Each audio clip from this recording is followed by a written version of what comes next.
السلام عليكم، ازيكم؟ عاملين ايه؟ في اخر الحلقة اللي فاتت قلت هتكلم المرة الجاية عن الشبع. مشكلة اللي عايز يخس تكون حاجة من اتنين عادة: انه ما بيقدرش يتحكم في نفسه لما يكون جعان، مش قادر يهزم الجوع زي ما اتكلمت في حلقة المرة اللي فاتت، او انه مش عارف يشبع من الاكل. احنا بقى في الحلقة دي هنتكلم ازاي تشبع. لو عرفت تشبع خلاص المشكلة اتحلت. عادات الشبع بيرتبط بإيه؟ بيرتبط بالهرمونات، بإفراز هرمون اسمه اللاكتين. الهرمون ده لما بيفرز بتلاقي نفسك بتشبع.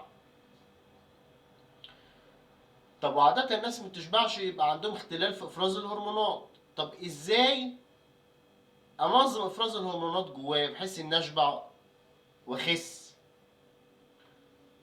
في مقال في سياسة بوست بيقول لك 9 طرق طبيعية للحفاظ على مستوى الهرمونات أو ضبط الهرمونات. منها يكون إيه بقى؟ إنك تعمل كيتو، تمتنع عن الكربوهيدرات والنشويات والسكر والكربوهيدرات، انك تشرب شاي اخضر كتير، انك تعمل رياضة. اختار طريقة منهم وامشي فيه. يعني مثلا جريت 10 دقايق ونطيت الحبل 10 دقايق، الهرمونات بتتثبت في الجسم. لو كترت من شرب الشاي الاخضر الهرمونات بتتثبت في الجسم. لو وقفت كربوهيدرات نشويات يعني وقللت السكريات او عدمتها، الهرمونات بتتظبط في جسمي. دي النقطة الأولى في الشبع، إن أنا أحاول أعدل مستوى الهرمونات بحيث إن أنا اللابتين يفرز صح وأشبع، وبالتالي أخس. غير كده بقى لازم نعرف سبب تاني من الأسباب اللي إحنا منشبعش. إيه هو؟ التفاصيل.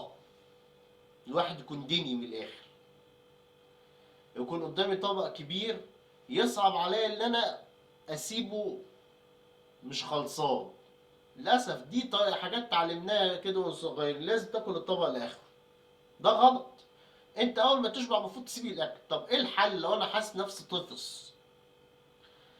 قلل حجم الطبق اللي انت بتاكل فيه بالتدريج، بحيث ان انت في الاخر بتاخد الكميه المطلوبه منك. يعني مثلا ايه، بدل ما تملى طبق كبير كده 10 معالق رز، تقلل الطبق ياخد بكتير 4 معالق رز. يعني ايه من الاخر؟ يعني حتى لو اتبقى منك ده في الاخر الكميه المطلوبه منك تاكل 4 معالق رز في اليوم. تقليل حجم الطبق تدريجيا اللي انا باكل فيه ايه اللي بيحصل؟ بيخليني اقدر اتغلب على التفاصيل. يبقى اول حاجه الهرمونات، تاني حاجه التفاصيل. ايه اللي بعد كده؟ التركيز. يعني ايه التركيز؟ للاسف معظمنا لما بنيجي ناكل بنكون ملهيين في حاجات تانية. تكون فكر في حاجه، بتتفرج على التلفزيون.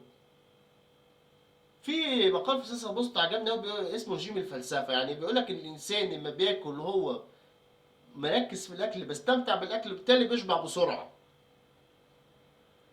طب واحد قاعد يتفرج على التلفزيون على كأس العالم مثلا، او واحد قاعد يفكر في حاجة شغلاه مضايقاه مزعلاه، هيقدر يركز في الاكل؟ لا، بالتالي شبعه بيتاخر. ما بياخدش باله، يقعد ده ياكل ياكل ياكل ومش واخد باله، مش شبعان. فانت لازم لما تيجي تاكل تكون مركز. طب ازاي اركز؟ هي دي الفكرة كلها. اول حاجة لما تيجي تاكل حط قطة في ودانك، ما تسمعش حاجة خالص. اعزل نفسك على البيئة الخارجية. قلتها في المذاكرة، في التركيز في المذاكرة، وبقولها هنا برضو في الأكل. عايز تاكل وأنت مركز، حط سدادات أذن، ما تسمعش حاجة، هتلاقي نفسك مركز في الأكل. بالتالي هتشبع بسرعة، مش ممكن ما تكملش الطبق. دي الطريقة الأولى. الطريقة التانية قلتها برضو في المذاكرة وقلتها في الحلقة اللي فاتت: الفضفضة بشتى أنواعها بقى. إن أنا إيه، أفضفض لحد ناضج ذا ثقة، إن أنا أعمل موقع فيك وأعمل صداقات بناس ما أعرفهمش وأفضفض لهم، ان انا اجيب مخده واقعد اضرب فيها، ان انا اعض المخده، ان انا اعيط، ان انا اجيب ورقه. ودايما بنصح الحكايه دي: جيب ورقه اكتب فيها كل الحاجات اللي مزعلاك اي كلام يجي في دماغك اكتبه، حتى لو كلام تافه، لحد ما تلاقيش حاجه كده خلاص تحرق الورقه. لما تكرر الحكايه دي ذهنك بيبقى صافي وانت بتاكل، وذهني وهو صافي باكل بشبع بسرعه، بكون مركز في الاكل. يبقى ايه؟ اتخلص من الافكار اللي عامله لي وسواس قهري عن طريق الفضفضه وكتابه الحاجات اللي مزعلاني واحرق الورقه، او ان انا بكل بساطه كده اعزل حاسه السمع. اكلت وانا مركز باكل اقل، بشبع بسرعه. دي طريقه من الطرق. ايه غير كده برضو؟ البرمجه اللغويه العصبيه. هو من الاخر كده انا اقدر اتحكم في الجهاز العصبي عندي عن طريق افكاري. دراسات كتير في علم النفس، التغذيه الراجعه مثلا، الايحاء، كله بيتفق على كده. اللي انا ممكن اتحكم في جهازي العصبي، مخي، حبل الشوكي، الاعصاب، كل ده عن طريق ايه؟ عن طريق التفكير. يعني ممكن ادرب نفسي ان ادرب جهازي العصبي انه يشبع بقى عند نص الطبق. طب ازاي؟ اجيب ورقه فاضيه اكتب فيها موقف اكل، مثلا بحب ايه؟ اللي هو باميه باللحم. اجيب ورقه اكتب فيها موقف لما اجيب اكل باميه باللحمه، واكتب بالتفصيل الممل، ماسك المعلقه وقاعد اكل، واكتب كده بالحرف ان انا جيت عند نص الطبق وشبعت. بعد كده اعمل ايه؟ اظبط المنبه بتاع الموبايل يرن بعد ربع ساعه. اللي انا كتبته اغمض عيني واتخيله. اللي انا قاعد اكل اكل اكل، وقفت ووصلت نص الطبق، اقول بالحرف كده انا شبعت، واكرر الصوره دي في دماغي، واكررها حتى بصوت عالي وانا بغمض عينيا. انا يا ريت وانت تتخيل تحط سدادات اذن في ودانك. انا عايزك توصل لحاله تركيز عاليه قوي، تقول انا شبعت بصوت عالي، او تقولها في سرك وتتخيل في دماغك ان انت وقفت عند نص الطبق وشبعت. وكرر التمرين مره واثنين وثلاثه وعشرة. اللي هيحصل بعد كده ان ما انت تيجي تاكل فعلا، خلاص جهازك العصبي تستسلم ان انت لما تيجي تاكل توصل نص طبق شبعت. خلاص شبعت، تقوم تسيب الاكل ويمشي. الاكل مش هيطير، هي التفاصيل بتخلي الواحد ما يشبعش. لا، الاكل مش هيطير. حط في دماغك كده الاكل هيفضل، حط في التلاجة وتاني يوم اسخنه واكل. انت كل ما تشبع كل ما تقدر تتحكم في نفسك وتخس. مشكلتنا ان احنا بكل بساطه كده بناكل بعد ما بنشبع، او مكناش حاسين ان احنا شبعنا اصلا، يعني مليين. دي طريقه من الطرق في البرمجه اللغويه العصبيه. في طريقه تانية، ايه هي؟ تكرار العبارات اللي هقولها دي وتكررها مع نفسك كتير. اللي هيكررها 10 هيوصل للهدف بسرعه ابطأ. اللي هيكررها 100 هيسرع شويه. اللي هيكررها 1000 هيسرع اكتر واكتر. ايه هي بقى؟ احفظ الجمل دي واقعد كررها كتير قوي. وكل ما تكررها اكتر كل ما ده يوصل لهدفك بشكل اسرع، في ان هو تتحكم في شبعك، تتحكم في جهازك العصبي. انا بشبع من نص الساندوتش. انا بشبع من نص الطبق. انا لما بشبع بقوم واسيب الاكل. كررها كتير كانك بتسبح. كررها كل شويه.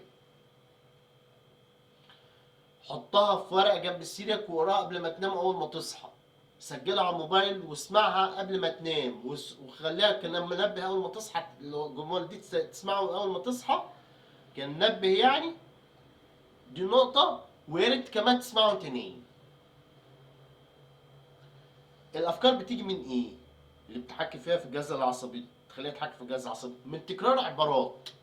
العبارة اللي بتكررها كتير بتتحول لفكرة، وفكرة انا مؤمن بيها بتستسلم جهازي العصبي على كده. قررت كتير بشبع بنص السندوتش، بشبع فعلا نص السندوتش. قررت كتير بشبع بنص الطبق، بشبع بنص الطبق. قررت كتير ما بشبع بسيب الاكل، بشبع فعلا بسيب الاكل فعلا. خلاص التفاصيل تروح. طالما التفاصيل راحت بخس. احنا مشكلتنا ان احنا نتغلب على الجوع او ان احنا نشبع. ايه غير كده برضه؟ الموسيقى.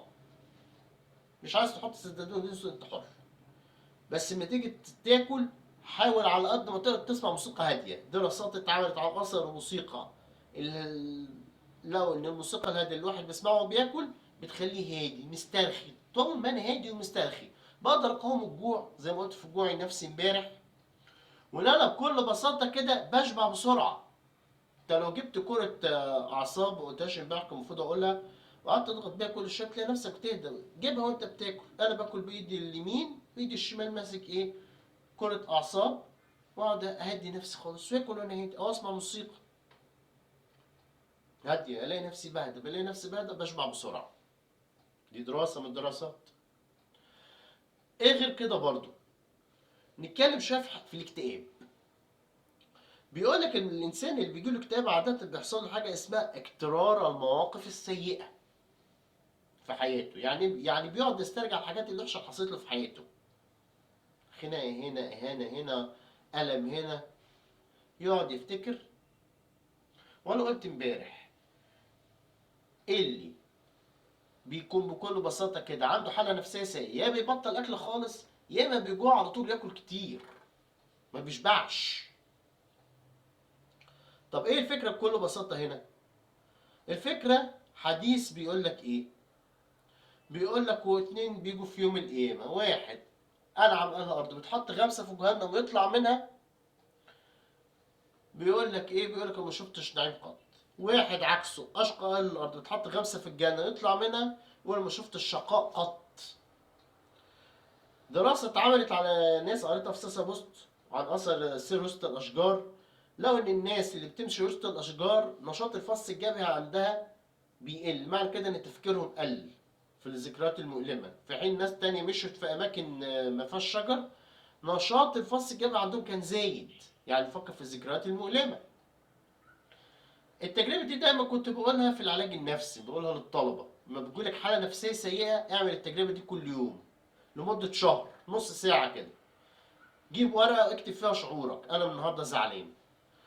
جيب قصريتين ريحان واقعد في البلكونه وجيب موبايل شغل عليه مثلا ريلاكس ديل. يعني ريلاكس ديل دي مناظر طبيعيه وموسيقى هاديه. تحط الهيدفون ريت في ودانك عشان ما تسمعش حاجه غير موسيقى.